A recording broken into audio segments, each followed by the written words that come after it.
really exciting video for you guys today. And like you guys saw from the title, we will be talking about relationship advice you need to hear before it's too late. So without further ado, let's start the video. So before starting to talk about the things you can implement on your relationships to make them better, I want to say something that I think is very important before talking about anything else. And that is that a relationship needs to have both parts working.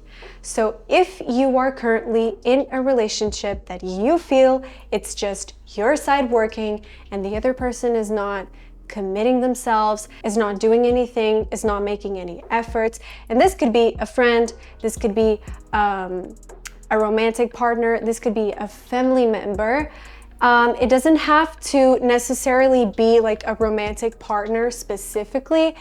It could just be anyone, because relationships are everywhere. So if you do feel like you are inside a situation like that and you feel like the other person is not giving what you are giving, they're not making any efforts to work on things that you are going through, to make themselves a better person every day, working to improve the relationship, improve themselves as well. If you notice that that's happening, I'm really sorry to tell you, but that is not the relationship for you. I do remember a lot of people that I had in my life, and I look at the place I am today. I am 100% sure if I still had those people in my life today, I wouldn't be where I am. I can guarantee you that I wouldn't be where I am. And sometimes that's what you need to do to improve your life as well and improve yourself. That's not the place for you, so move on.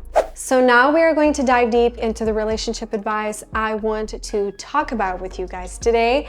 And the first advice I have for you guys is a relationship needs to have open and healthy communication. For you to have a healthy relationship with someone, and especially a relationship that lasts, you need to communicate with the person. Don't do that so-called silence treatment.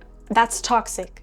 Do not give the person silence treatment. Be open to communicate your feelings. Be open to talk about something that's wrong in the relationship. Be open to even communicate what's going inside your head. If you're having trouble sleeping, if you have a lot on your head, talk to a friend, talk to that person, you know? Being silenced inside a relationship can be really toxic and really, really dangerous. If something is bothering you, talk to that person about it constructively, okay? Communication is not only about talking. Communication is also about listening to the other person. I know a lot of people who are not capable of listening. I know a lot of people who are not able to open up about their feelings, to talk, you know? And you need that in a relationship. Not just the talking part, not just the listening part. You need both, okay? You need to be the person that listens, but also talks. You also need to be the person that talks, but also listens, okay? It needs to be balanced. And I think that showing genuine interest in another person's feelings and opinions is crucial for a relationship, because I mean, sometimes we're just there listening, and the listening is just, we are waiting for our turn to talk. But take a step back. Listen to the person truly. Listen to what he or she is saying. Don't just wait for your turn to talk. Listen to their words. Like, be in touch with what they're saying to you. And this also goes to like the other way around. Sometimes people just talk about themselves and they don't let the other person talk.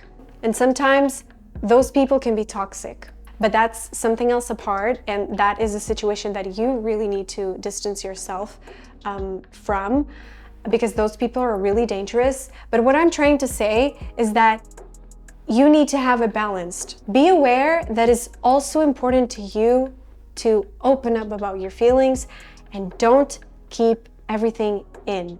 The second advice I have for you today is mutual respect. Respect means you need to value and accept the other person's differences. It goes both ways, you know? You need to show respect to who the other person is, because they're going to be different from you. You need to listen without judgment, because sometimes we tend to judge other people so fast. But a really important thing, when you think about judging someone right away, look at yourself first. Maybe you won't be so quick to judge the other person. And respect also goes to supporting the other person's choices and interests. A lot of relationships get ruined because there is no respect. The other person is different, they want different things, they want a different lifestyle, they have different goals, they have different dreams. That is totally fine. We're not going to be all the same, but you need to be able to respect that. Because if you want the respect from the other person, you need to be respectful as well. You shouldn't be expecting respect from the other person and, oh, that way if he respects me, I will respect them. If you are a respectful person, please keep being a respectful person, because that is also something part of your essence. That is also something part of your educational background. If you are like that, don't change for just a bad person in your life, because a bad experience in your life doesn't have to change the way you respect others. And I think that when you have respect inside a relationship, that is a really solid foundation for you both to face challenges, you know? Because when there is respect, there's love, there's attention, there's compassion, you know? That is, to me, probably one of the most beautiful things that there can exist in a relationship. So the third advice I have for you guys is resolving conflicts constructively. Conflicts are inevitable in any relationship. You need to have conflicts because that is exactly what is going to make your relationship grow with someone. So like I said, you can't avoid a conflict in a relationship, but the way you handle them is what makes the total difference. So the next time you have a conflict with someone, you have an argument with someone, instead of focusing on attacking and blaming the person, focus on finding a solution, okay? Attacking and blaming someone is not gonna solve the problem itself, you know? Like, just because you're calling them names and you're being disrespectful, that's not gonna solve any problems. It's probably gonna make it even worse than it already was. So instead of focusing on that, just try to find a solution, you know? Try to come to an agreement with the person. Don't blame them, don't attack them. Just focus on finding the solution to the problem. Use I feel statements instead of you always statements. You know what I mean? Because this is going to avoid accusations, okay? This is going to avoid the problem just becoming even bigger than it already was. So, you know, instead of blaming the other person and saying things like, oh, you always do this, you always do that, oh, you are this, you are that, you were always so this and so that, instead of doing that, just be honest about what you think and about what you feel like. I feel like we should do this. I feel like we should move this way, you know? Certain things that actually do a really big difference in a relationship is the way you talk to the person, okay? It's the way you confront problems. It's the way you solve problems and the way you choose to overcome them. Because yes, you can choose to blame and attack the person, but don't you think it's healthier and better to actually go to the point and actually find the solution to the problem? Advice number 4 is investing time and effort in the relationship, okay? I feel like sometimes we just get so caught up in our own lives that we tend to forget to invest time and effort in the relationships that matter a lot to us. And I feel like this is so important because This clearly shows that you care for the person. Relationships need time and effort to thrive.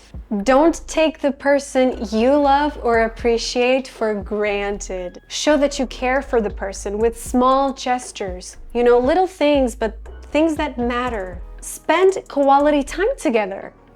Just schedule a date, and it doesn't matter if you haven't seen that friend for like 3 or 4 months. If you actually put time and effort into seeing them, spending quality time together with them, this shows that you actually care for the relationship and you care for the sake of the relationship to last. Because if you don't spend time and effort on a relationship, this is not going to be a healthy and vibrant and alive relationship. It almost becomes like a sort of black and white relationship that doesn't have, it doesn't have that love, that time, that care for the relationship to last, to continue being what it was, So this is exactly what you need to do. Everything matters when it's time to show effort in a relationship. So advice number 5 is maintaining individuality. Just because you are in a relationship, just because you have friends, just because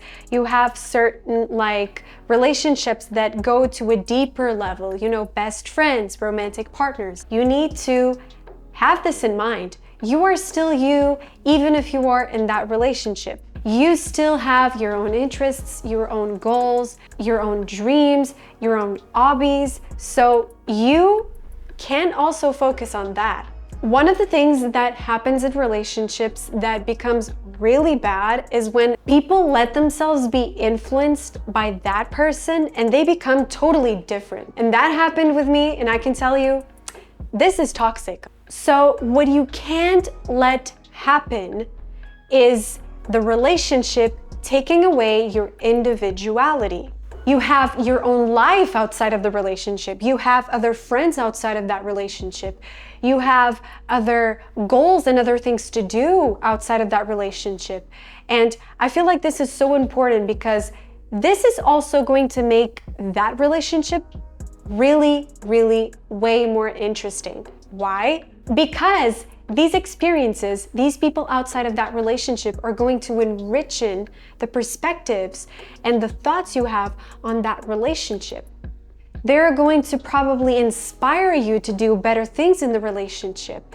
They're probably going to give you ideas to make you a better person, to shape you in a better way, for you to be better for that relationship. You know what I mean? Maintain who you are, because don't forget, you are also a person outside of that relationship. You've always been. It's always been you. And I feel like sometimes in some relationships, and I speak from experience, we let those relationships affect who we are. And I have dealt with a lot of manipulative people where they found their way into manipulating me into being someone I was not. And I knew of it, but it was so hard for me to get out of that environment. What I'm trying to say is that sometimes we need to get away from people, get away from relationships that are influencing us in a bad way, that are drifting us apart from our own thing, our own person, our own individuality. And when it starts to feel like it, that's when you know it's time to let go and it's wrong. It is really important for you to keep being you, even if there's other people around. So the next advice I have for you is practicing empathy. Let me tell you something. Empathy is so important inside of any relationship. Practicing empathy is the ability you have to put yourself inside someone else's shoes, be under someone else's skin, and understand how it is to be them, and understand their feelings and perspectives. Practicing empathy often really helps for you to build a deeper and more meaningful connection with someone. And a lot of the times it helps to solve issues inside of the relationship more effectively. Why? Because you are in touch with the other person is feeling. Because oftentimes what happens in relationships and misunderstandings and arguments and all that sometimes happen because the people who are inside the relationship are not able to see from the other perspective. They're just focused on what their perspective is. Oh, because I see it this way, because I. Sometimes you need to see it from their perspective. A lot of the times you need to see it from their perspective. You need to know how it feels to be on the other side, because it's really easy to feel what we feel because it's us, But a lot of the times we don't end up understanding what it is to be on the other side. And of course, this is something you build with time. This is not something you can easily do like from night to day. It's not as quick as that. With practice and with communication with the other person, this is something you're going to build with time. Up next, and for the last advice of today's video, I want to talk about setting healthy boundaries. This can also connect itself to respect, what I talked about earlier in this video. But setting healthy boundaries is understanding that the other person has limits as well. Healthy boundaries can look like personal space, for example. Sometimes people don't want to be hugged. They don't want to be kissed. They don't want to be touched. So, this is something that is really important. You need to understand that the person has limits, both physically, emotionally. We can also talk about emotional needs. Maybe the person wants to spend some alone time, wants to be alone, wants to be isolated. And trust me, that is also needed inside of a relationship, okay? We're not always going to spend 100% of the time with the person. We can spend some alone time, even when we are with them, and that's totally fine. We as people need to respect that, and so does the other person. If healthy boundaries do not exist, both people are going to do whatever they want of the person, showing no respect, showing they have no interest in that person's limits, showing that they don't care about those person's limits. And that is really dangerous. And I had certain situations in my life where when I was with a certain person, the person didn't respect my space. That is also a situation where you need to open your eyes and realize that that is also not good for you. And that also shows a toxic trait of the person. We don't have to accept just any behavior coming from someone else. We need to have limits, and we need to show those limits to that person. This is going to avoid a lot of problems inside of a relationship. Problems related with respect, resentment, problems related with arguments sometimes, because there are limits. And both people inside of the relationship are aware of each other's limits. We are done with today's video. Thank you so much for being here today. Thank you so much for watching and supporting me. You already know, don't forget to subscribe to this channel, leave your like to show me your support and so I can know and keep on making these videos for you guys. And also don't forget to share this video with someone you want to share it with, and I'll see you on the next video. Bye guys.